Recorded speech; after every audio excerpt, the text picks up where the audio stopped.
Hey everyone, Gabe here from Babylon Journey, and we're going to dive in on episode 4 today. I know I look a little bit different. I've got my baby strapped onto me, and she's covered up, taking a nap, and I've got some background music, because that sometimes helps her stay asleep. We're going to see how far we get. Now, before we even dive into the code, the immersive tech world is all abuzz with the Apple announcement about the Vision Pro. I personally was very interested in this headset, specifically interested in seeing if Safari was going to be an application on it at launch, and whether Safari would support things like Babylon JS, which is what this course is all about. Well, I'm happy to say, even though they didn't announce it at the main keynote, the next day at WWDC, there was a special session on Safari and spatial computing, and they did definitely mention that Safari would support WebXR, and they even mentioned Babylon JS in the session, along with a bunch of other really good development frameworks. So the short of it is, the skills you learn now will indeed help you make spatial experiences that work on Apple's Vision Pro headset. And of course, they work beautifully on Meta Quest headsets because the Quest has an amazing browser, the Meta browser. Okay, all that said, let's dive in. Today we are going to learn a little bit about materials in Babylon, specifically the difference between PBR and standard materials. Now, PBR, okay, we're gonna have to come back to this.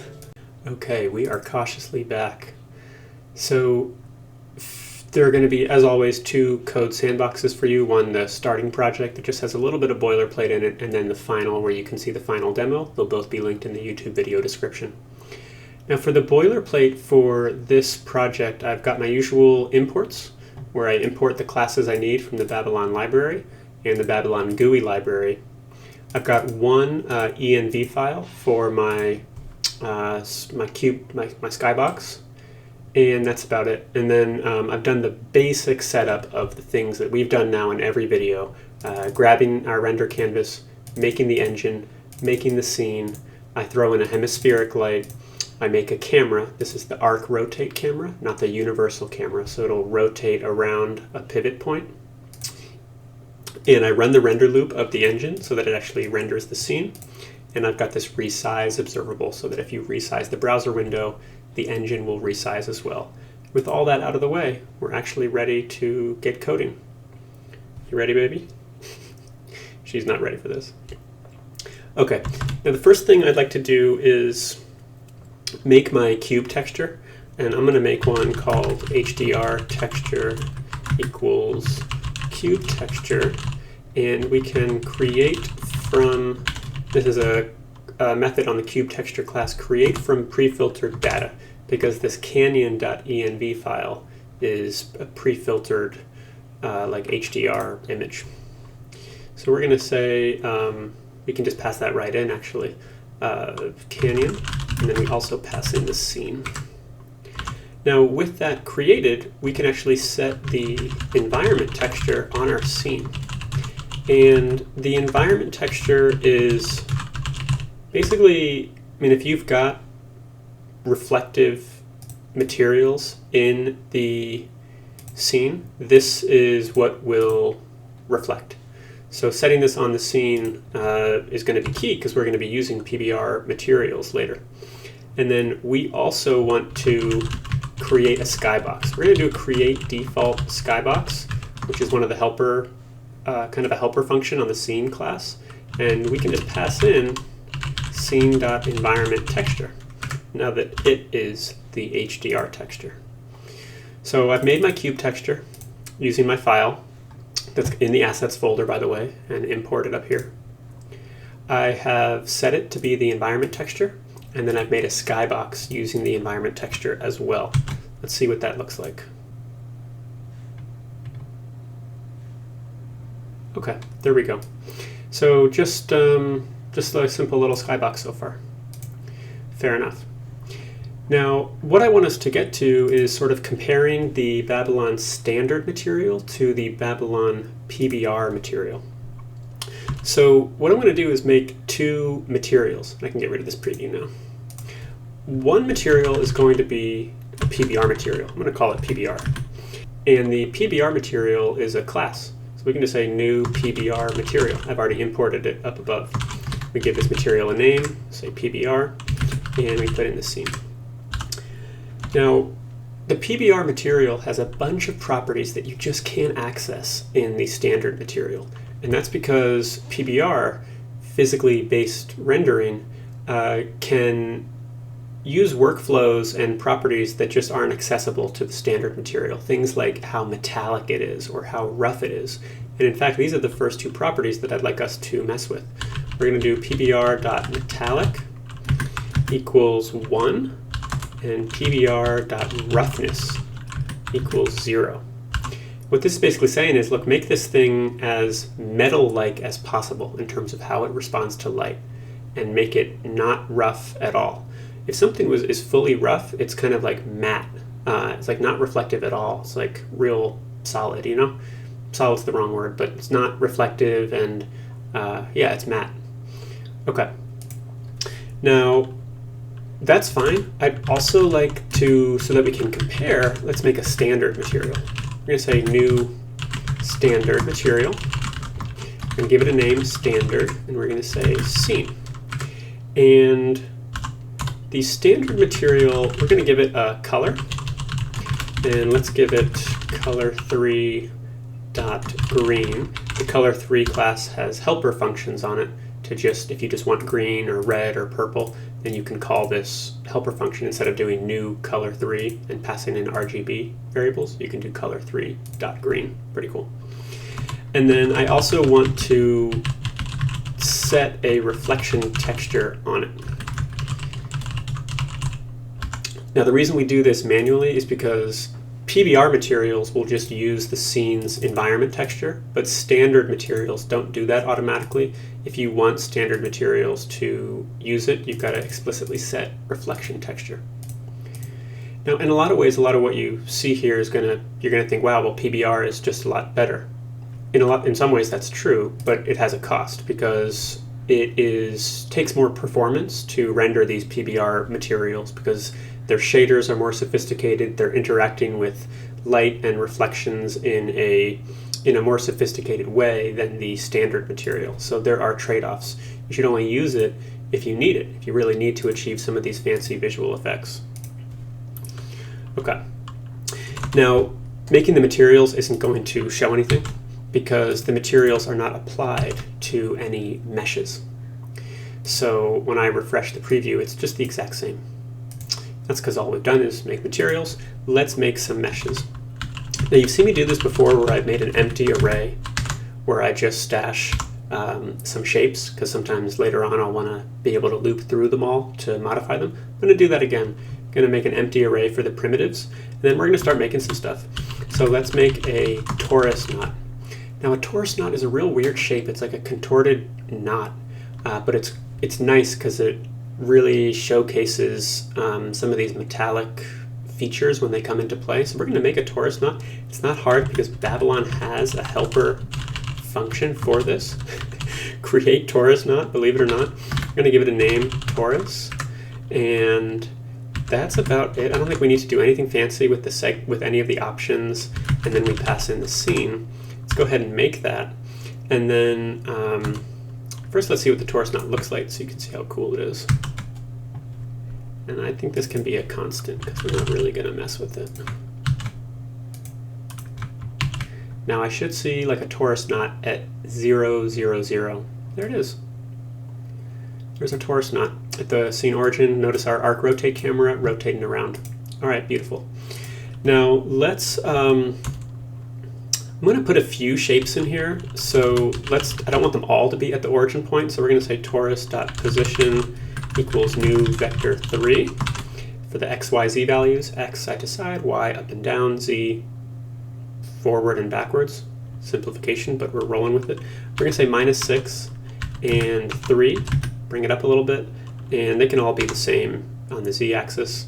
So I'm going to say 0 for the third value, torus knot. Okay, and then let's actually apply our material. I'm going to say torus knot.material equals, and we got two choices, right? We've made a PBR material, we've made a standard material. Let's go with PBR. And finally, let's push our torus knot to our primitives array. Now let's see what our PBR material looks like on the torus knot. Notice I gave it metallic 1 and roughness 0.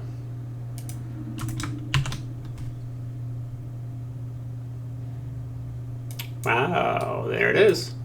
So it is definitely metallic, right? It's like totally, it's reflecting the environment texture really nicely, in fact. I love that. And you see how the torus knot is a great like little showcase for this. It's just got little, so many little bends and stuff. It's pretty cool. All right, lovely. Now let's see what it looks like with, well, we'll get into the standard one later. And this demo, just like before, we're going to make a little user interface where you can actually adjust these properties in the scene and really get a sense of what changing their values does visually. Okay, lovely. Let's also make a box. And we've got a helper, we've got create box. Okay. All right, now what I want us to do, as I said, is make a little GUI, little user interface for changing these metallic and roughness variables. Now in our previous lessons, we did a few things in the GUI, like I think we made a text box, and in another one we made, I forget what, but now we're going to go over sliders and a checkbox. The sliders are really cool because that's what we need. I want us to slide up and down metallic and roughness values. Okay, so let's do it. Now we're going to make a full screen UI.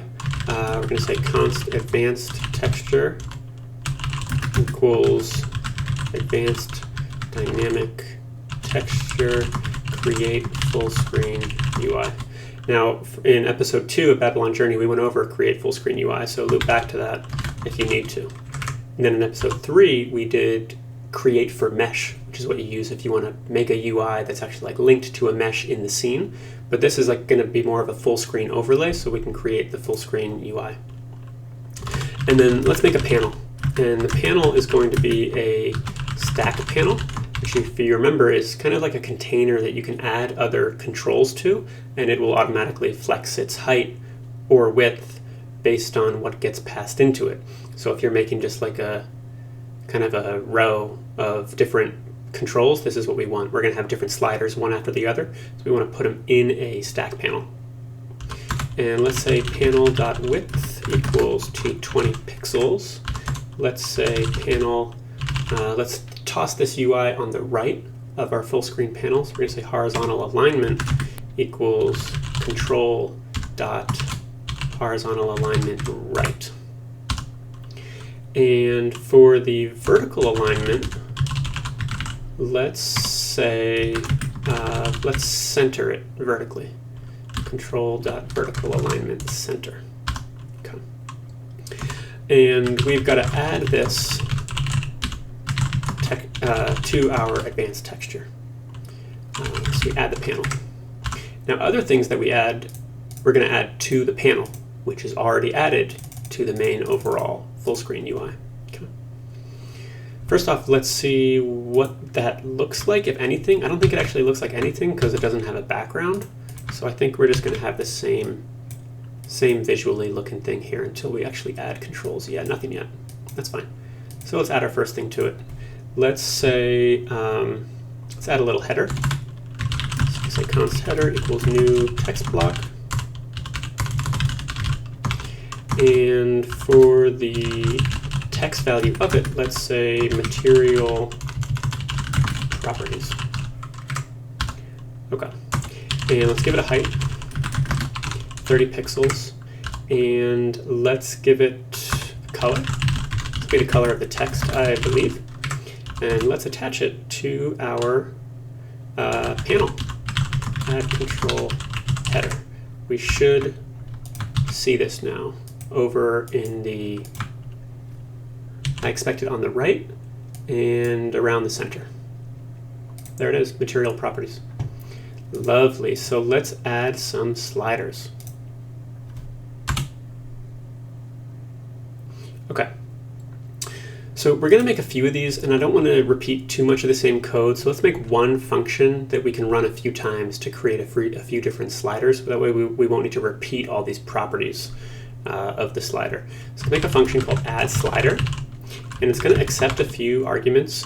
One's going to be some text that accompanies the slider, the minimum value of the slider, the maximum value of the slider, the starting value of the slider, and finally a function that will pass in that we'll end up using when the value of the slider changes.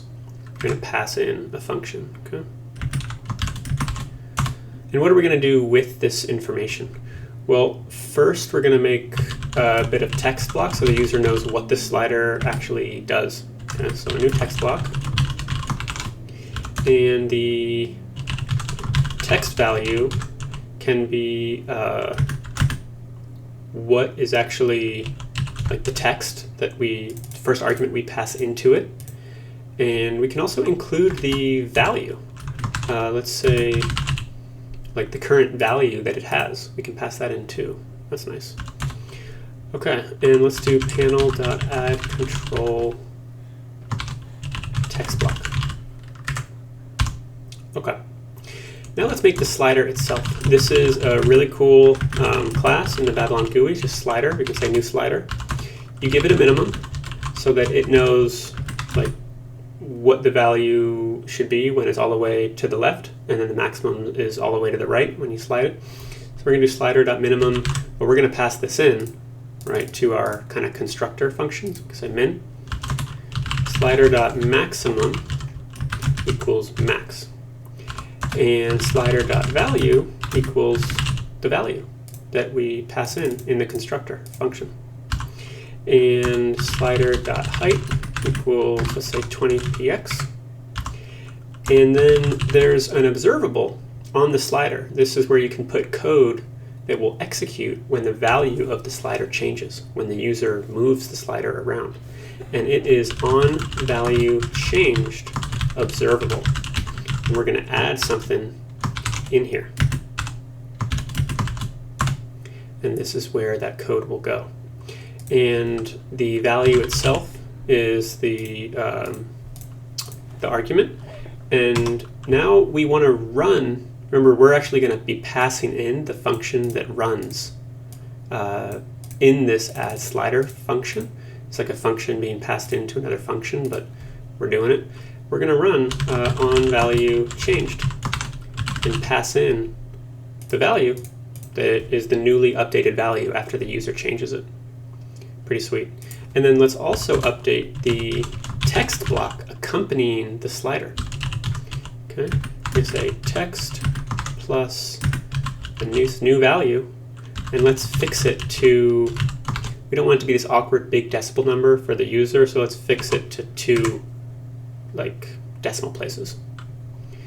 All right, let's see. Now this isn't going to look like anything, right? Because we actually haven't called this function that's going to create this slider for us. So let's go ahead and do that. Let's make one. addSlider. Now just take a look at the values we pass into it. It wants text. Let's make a metallic one first. So we say metallic. It wants a minimum, 0. It wants a maximum, 1. It wants a starting value. That's just going to be the current value of our metallic property on our PBR material. So we can just pass in PBR.metallic. And finally, it wants a function that will get called when this value changes. So let's make our function, and the function is going to take value as an argument, and what it's going to do is change the metallic property on our PBR material to be this new value. Amazing. And in theory, this might actually work. Let's check it out.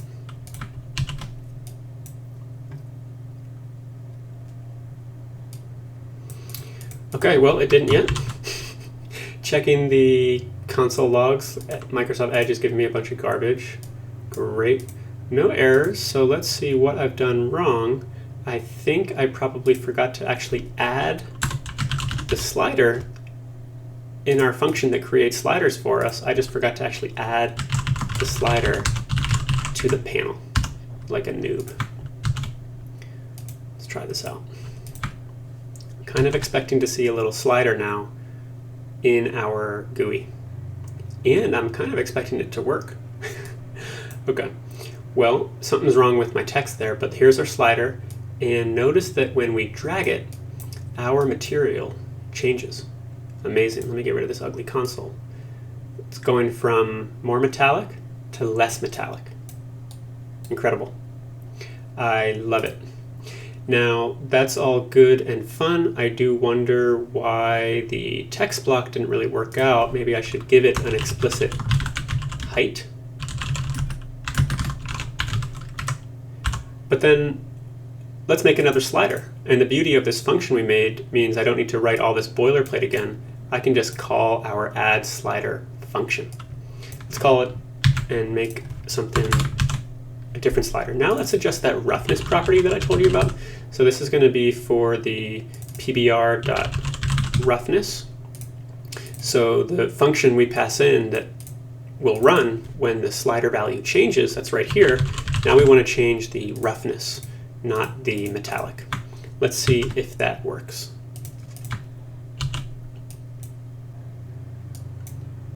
So yeah, you take metallic up and it becomes more reflective. You see it reflecting the environment texture.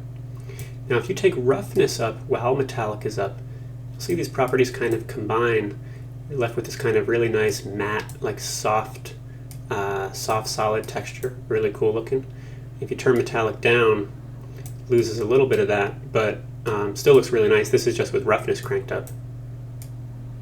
So yeah, we've got really nice metallic and roughness sliders.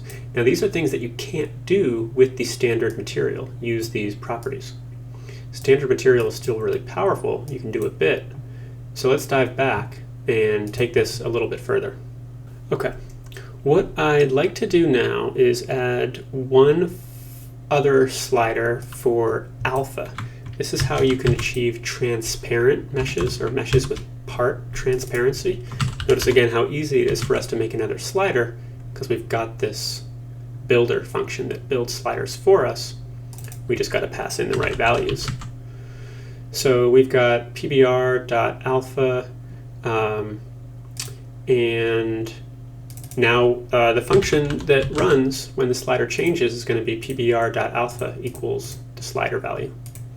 And standard material, although it doesn't have metallic and roughness, it does have alpha. We don't want to leave it behind. The point of this is not to say standard material is bad. It's actually to say they're both really good. They just have some different capabilities and trade-offs. Let's check out alpha.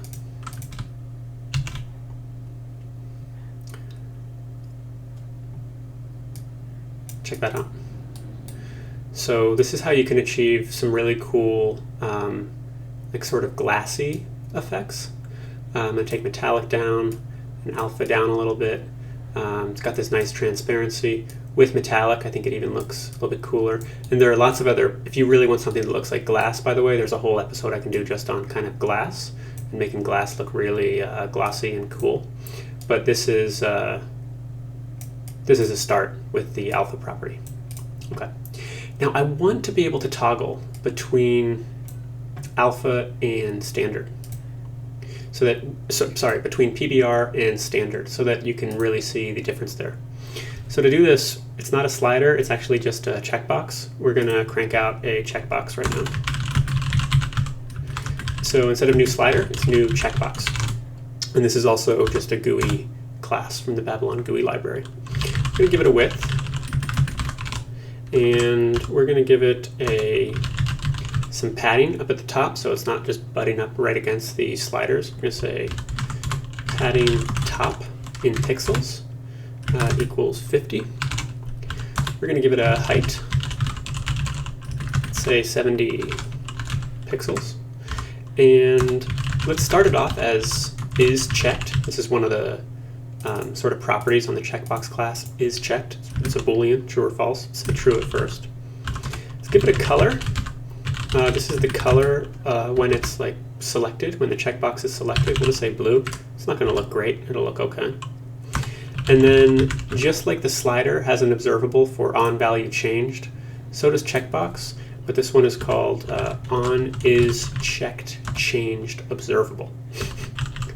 So fair enough. And what are we going to add to it? Well, we're going to add a function. Also want to pass in the most latest, like this will be this is whether it's checked or not, basically.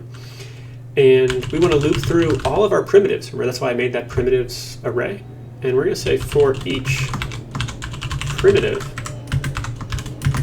And basically, I want to change the material of it. And if the value is true, then we'll do PBR. And if it's not, we'll do standard.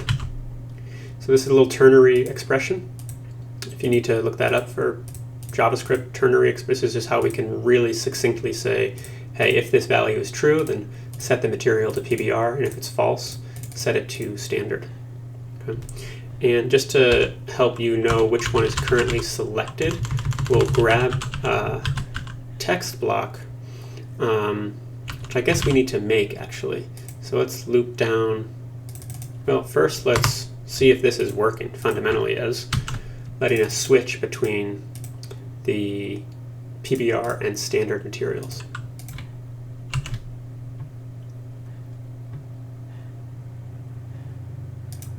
I don't see my checkbox. This means I probably didn't add it to the panel, something I always forget to do. So we got to do panel.addControl checkbox.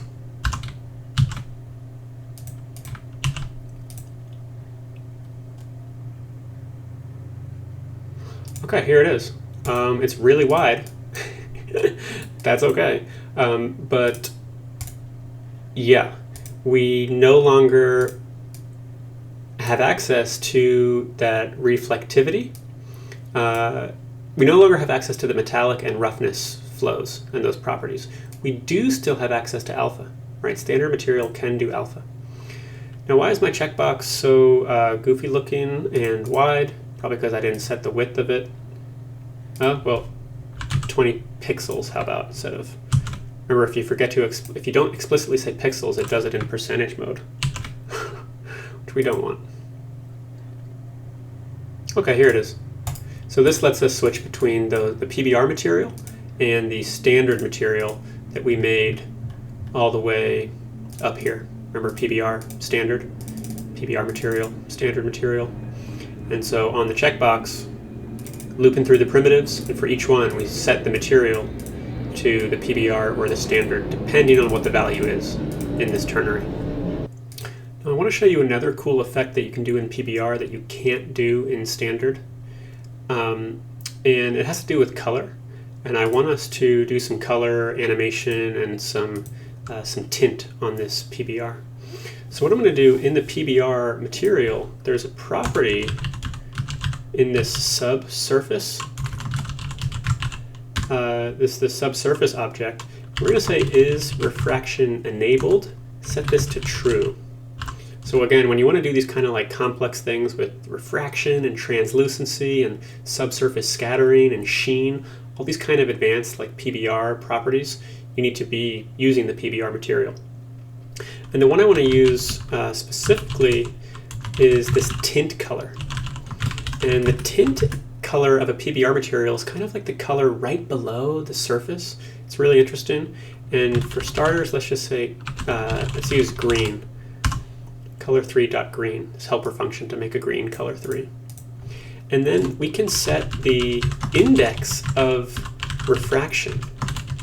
Now, I'm not a pro on PBR materials and stuff like that, but this is, again, PBR is all about trying to reflect like real-world properties and how real-world surfaces respond to real-world light and things like that.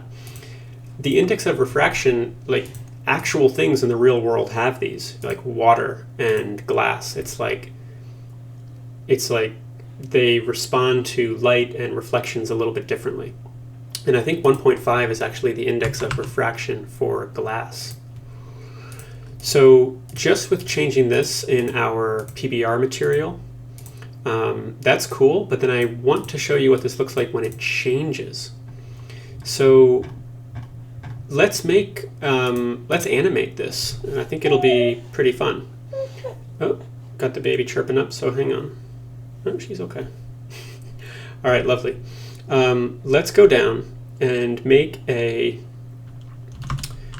scene.register. Let's do our classic on before render observable. This will let us write code that executes before every frame gets rendered, very frequently. And what do we want to have happen? Well, I'd like to change the tint color of our PBR material. So we're going to dig back into subsurface. We're going to go tint color. And the color has RGB, right? These three color properties of a color 3. We can modify each one. We can animate we can animate colors this way, which is really cool. And let's grab the green value.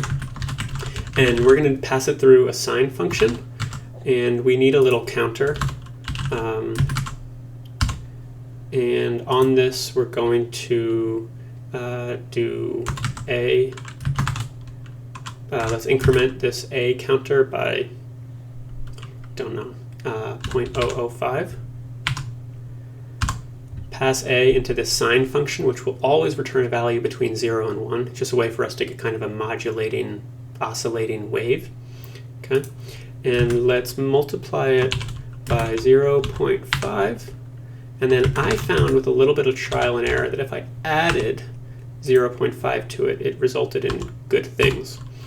Now, besides just changing the G value of the RGB tint color, let's also change the B value, the blue value. And let's just set it to the same as the G value. Okay. Let's see what this looks like. This is us actually animating the tint color on our PBR material in the render loop. Pretty cool. Okay, I do need to make sure I initialize A at 0 so that it actually increments from 0. And now let's check out our little animating tint color. This is the color like right below the surface of a PBR material. You can see how cool that looks. It's a brilliant effect. You can't get that in a standard material. I'm cranking up the metallic. Now you can see as it becomes more metallic, that tint color underneath the surface becomes less prominent because the metallic property reflecting so heavily sort of obscures that tint color. So I like my metallic just kind of at like 0.3. To dial up, combined with roughness, this looks very cool. Now I make it a little bit more rough, and look at how neat that is. Let's take our alpha down. Pretty sweet. Now, I don't mean for PBR to have all the fun, right? In standard, you can still animate the color of a standard material.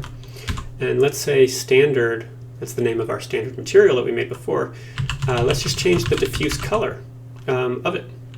And let's do the same thing with passing this counter through this little sign function. And we'll do the same thing for the B value of the RGB.